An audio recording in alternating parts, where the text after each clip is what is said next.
お兄ちゃん、お兄ちゃま、兄、お兄様、お兄様、兄様、兄様、兄貴様、兄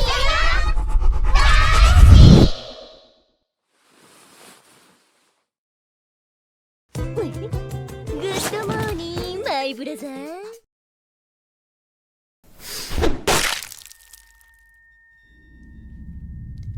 My little sister can't be this cute. This title has started my journey into the depths of hell, which I don't think has a name for it, but hey.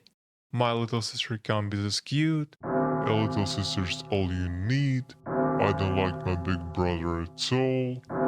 He might be my big brother, but it's fine as long as we're in love. You get what I'm talking about.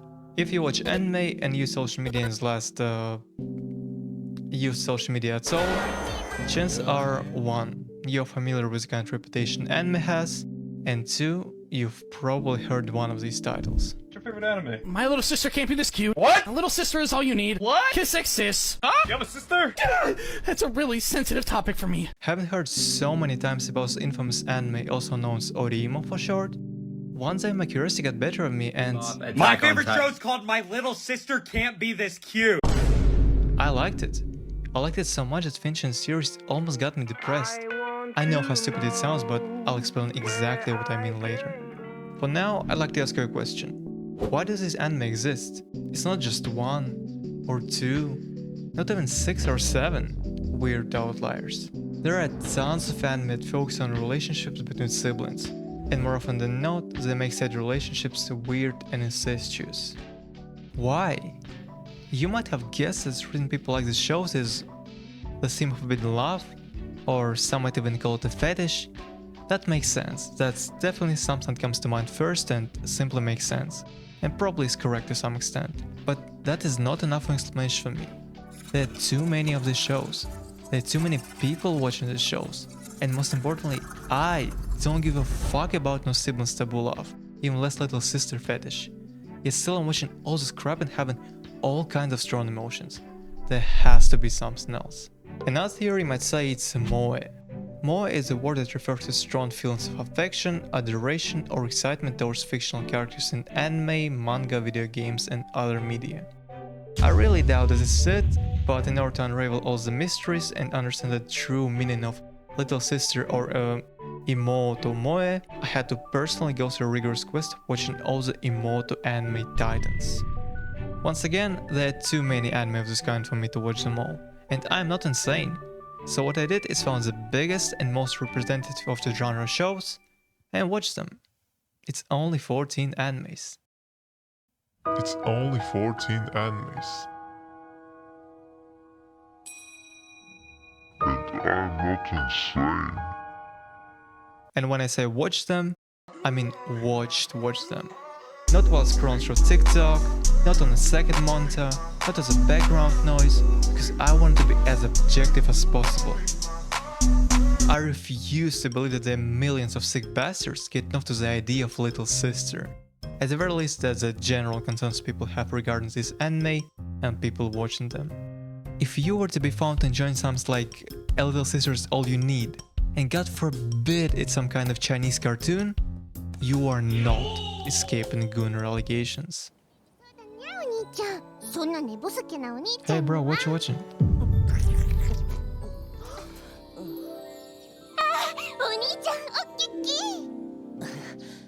おはようアリス。彼女はアリス。今年14歳になる俺の妹だ。 Orimo was the best first I could have chosen. Getting into an anime with this title, I didn't hold high hopes for it. Quite on the contrary, I wanted to see a bad story. I wanted to see some freaky scenarios. I wanted Orimo to justify its reputation. It's failed. And also succeeded. Kyosuke Oni-chan and his Imoto Kirino are not getting along with one another. Rather, Kirino is not getting along with Kyosuke, until they start sharing their little secret and open up to one another. Sister is a little brat whose attitude gets slowly better and better. You might even think, tsundere, right? But forget about those stereotypes and even what this anime is called for a second, because when I was watching the series for the first time, not having any prior experience with trashy stories like this, Kirin's behavior towards her brother was barely putting me off. These siblings, this brother and sister, have always been just that. They were barely talking to each other, then they started sharing a secret, then they started sharing mutual friends, then they started spending more and more time with each other, having those shared interests and friend group.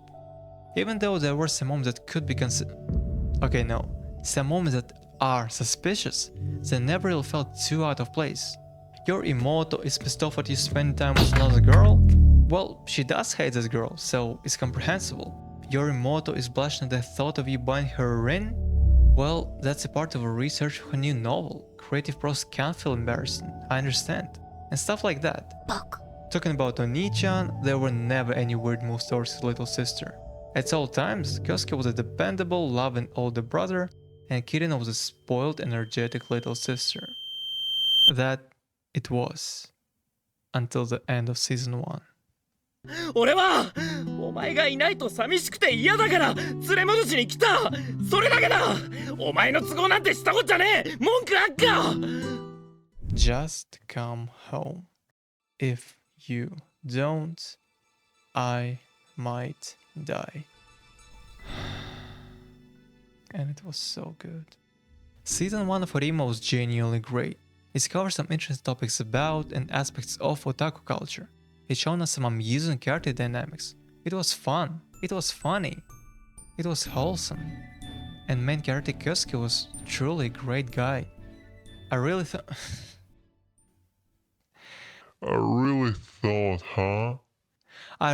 thought this anime can be a huge misunderstanding. It's just a meme. You watch an anime called My Little Sister Can't Be This Cute? No. I had to wake up to reality. What once felt like a show worth watching, a show whose themes I can respect, a show that can make me care for its characters, became exactly what it promised to be from the start. It became an anime with the title My Little Sister Can't Be This Cute, and everything you would expect from it. Main character, who used to respect for being such a nice and proper guy, is now a pervert.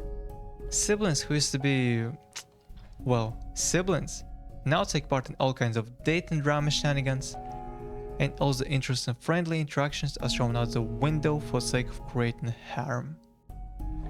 I forgot, throw a loli in the mix too, for good measure. The only good thing that came out for Rima's sequel is Kyosuke dating this girl, Ruri, also known as Kuroneko. She's hands down the best girl of the show, yet Kyosuke dumps her for his little sister. Yes, who would have guessed? Oni-chan and his Imoto get together. Hell yeah! With how good season 1 is and how bad season 2 is, Orimo allowed them to experience the best of both worlds.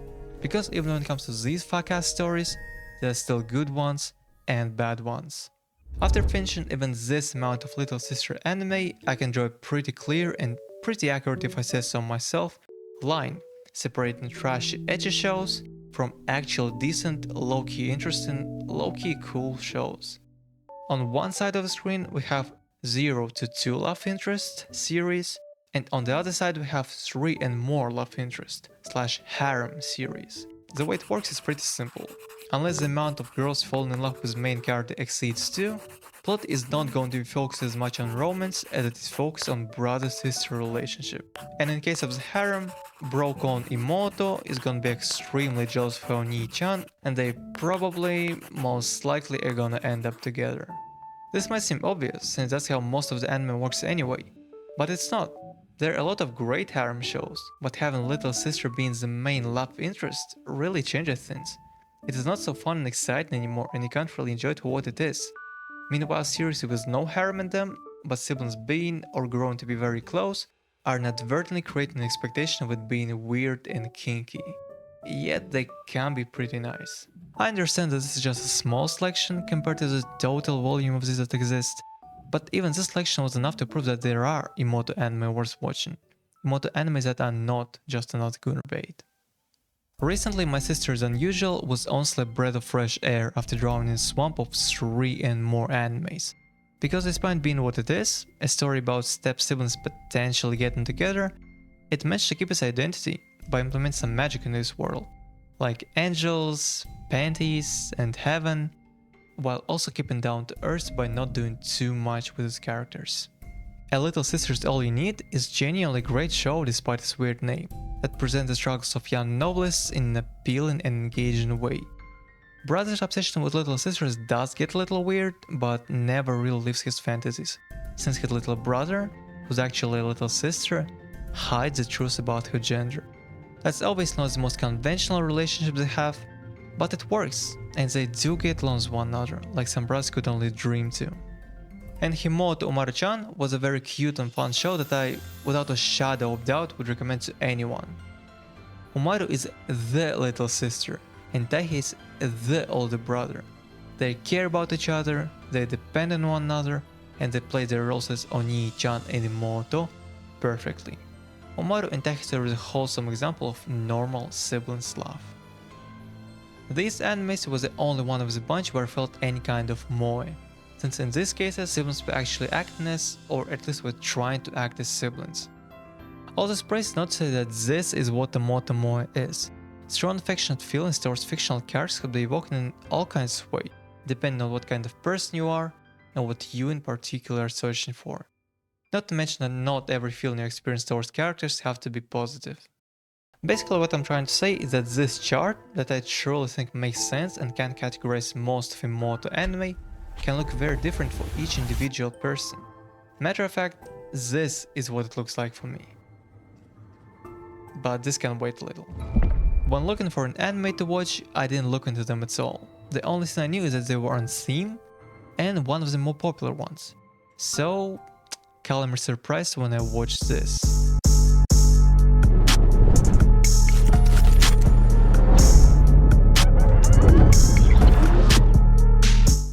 Onii-mai, also known as Onii-chan, is done for.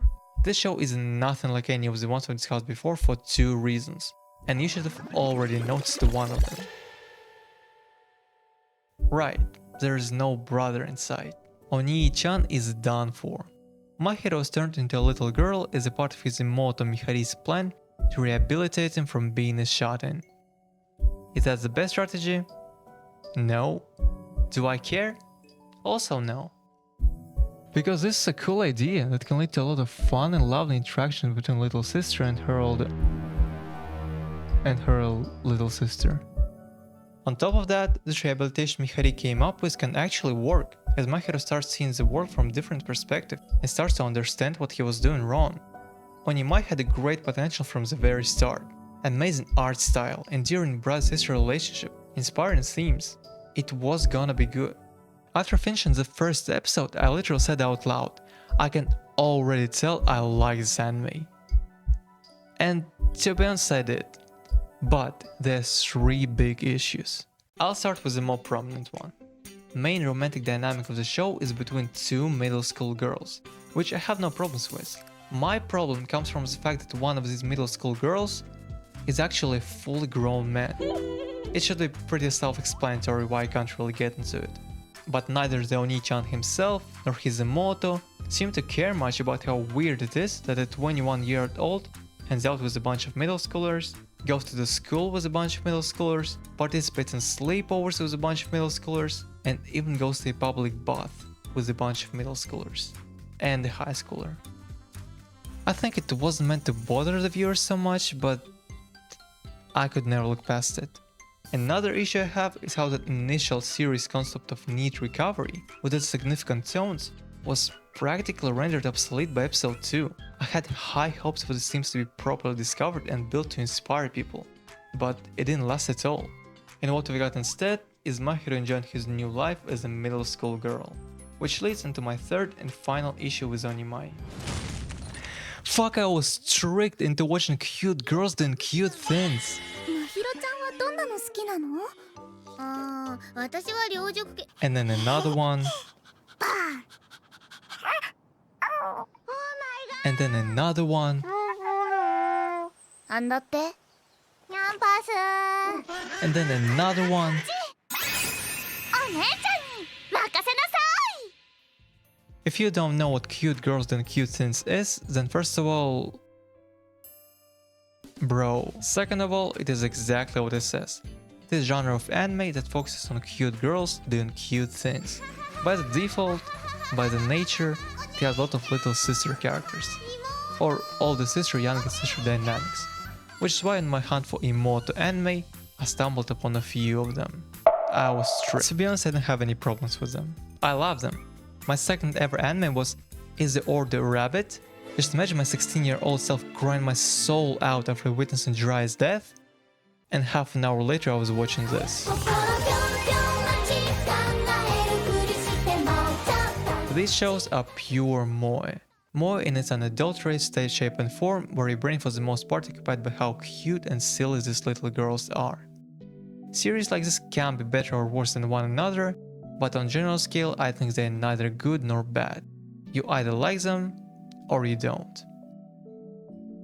Now that we've established the good Imoto anime, bad Imoto anime, and cute girls doing cute things with Imoto anime, and their differences, it's time to explain why people watch these shows.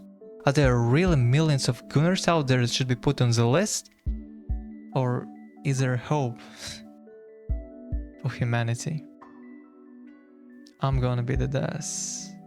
At some point on this journey to understand the appeal of Imoto anime, I was so sick and tired of all the nonsense that was thrown at me, that from the bottom of my heart I thought the people writing these stories and people enjoying these stories are freaks. There was a clear moment of realization that I'm watching brother and his little sister, half the time blood related, fall in love over and over and over again. And it's really not helping the case that 5 out of these 9 series have this unsettling chain of similarities going on. They have been written by a little sister enjoyer, about a little sister enjoyer, writing a story about a little sister enjoyer. Like, isn't this fucked up? I was ready to call everyone a depraved animal and move on. But that wouldn't be right. Eromanga Sensei is another work from the author of Oriimo. As you can see, it's in the gray area for me. It's something that by all definition should be quote-unquote bad, but I liked it. It has harm going on, but I liked it. Characters and plot are not exactly smart or logical, but I liked it. Onii-chan and his Imoto stated that they're in love with the end of episode 4, but I liked it. For different reasons, yes. But it only makes sense that we would enjoy or dread watching the same shows for different reasons. 私は一人っ子なのですが、年下の女の子が自分を慕ってくれることに昔から憧れを抱いておりまして、魔法学4巻でヒルデさんが裸足で階段を登るシーンの指 It is safe to assume that part of the audience are weird otakus, socially inadept needs, degens. I like 15-year-old girls! But who am I to judge? That's just how it goes sometimes. For people like that, the greatest fantasy would be for someone to love and rely on them. Consent is the easiest and most conventional way to imagine that is through having a little sister. What are you doing? Stop it! Leave her alone! Kasa! This, though, is just a part of the whole picture. Since loving and being affectionate towards your own little sister is absolutely normal, the real problem comes from degenerates being too desperate for love and recognition. These people may not have a proper comprehension of what love is and how to approach it, so there is no doubt they'll jump at any chance to feel anything even slightly resembling that. When they see this cute little sister failing to show their true feelings, when they see this energetic little sister express her affection at any given opportunity, when they see this annoying little sister being jealous over their Onii-chan spending time with someone else, they feel loved and appreciated in ways they've never felt before. People who are so comfortably called Gunners might just fail to see the difference between familial and romantic love for the reasons of not knowing any better. But I still reject the idea that the majority of the audience is like this. The reason I got into this rabbit hole of Imoto anime is that my little sister can't be this cute, and in particular the way it ended. As you can remember, I said that Kyosuke and his little sister Kirino got together. In order for that to happen, Kyosuke rejected 3 different girls, broke up with the best girl Gokururi, and everyone around them learned of their relationship. It was about to get to their parents too. And by that time, I accepted what's going on. I hated the journey of season 2 towards that point, yet there was nothing I could do about it, except for get to terms with it and enjoy it however much I could. Then I was presented with this.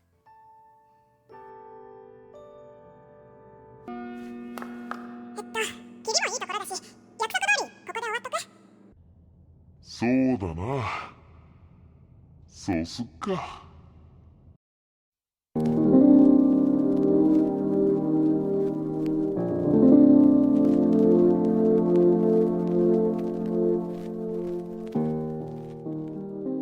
After everything that happened, after every argument, after every humiliation, after every heartbreak, this Is what I do in the last 3 minutes of the series. When I said in the beginning of the video that Orimo almost got me depressed, I wasn't joking at all. If it was just another wholesome anime like it was in season 1, or if it was just another trash anime like it was in season 2, I probably would have never watched any of these. But Orimo's finale destroyed me in a new, weird, unprecedented way. I felt betrayed. I felt like Kuroneko was betrayed. I felt like childhood friend Manami was betrayed. I felt like Kosuke and Kirino themselves were betrayed. This series made me care for his characters over the course of 32 episodes. For it all to end like... ほらもう恋人じゃないんだから行くよ I take myself as an example, and I realize that this is no proof of who and why watch Little Sister anime. But it's no secret that people love seeing terrible, ridiculous decisions being made in fiction. For some it's funny, for some it's amusing, and for some it's a regular daily hate watch. When searching for recommendations on Little Sister animes, I stumbled upon this comment under one of Reddit posts. I'm gonna be honest, it took me around 10 times to read before I could finally understand what it means. So just in case you have the same problem right now, here's the translation. You can disrespect the original poster all you want, comma, but my anime list numbers don't lie. People like that bro-con, cis-con stuff. That is absolutely true. Just because this one person is fiending for a Emoto series, doesn't mean that they or another few 100,000 people are weird. It doesn't mean that they're into incest. There are a lot of people enjoying the shows, and I think it's important to understand why. Having Little Sister fetish, idolizing Little Sister, fulfilling male fantasy, proving own self-worth, even dreaming of taboo love. Fuck all that. Series like this are seemingly the easiest source of car crash that so many people want to see. These shows, these tropes, these scenarios, they're bound to provide some disturbing and controversial thoughts that people want to experience from time to time. When you go into an anime called "He might be my older brother, but it's fine as long as we're in love," you know what to expect. You know that this is what you're in the mood for, and that is why so many people watch it. It doesn't mean that you're a weirdo, it doesn't mean that you want to do your sister, it doesn't mean that you want a cute little sister. Though, I kinda do want one, since mine is... Anyways, Emoto... Wait...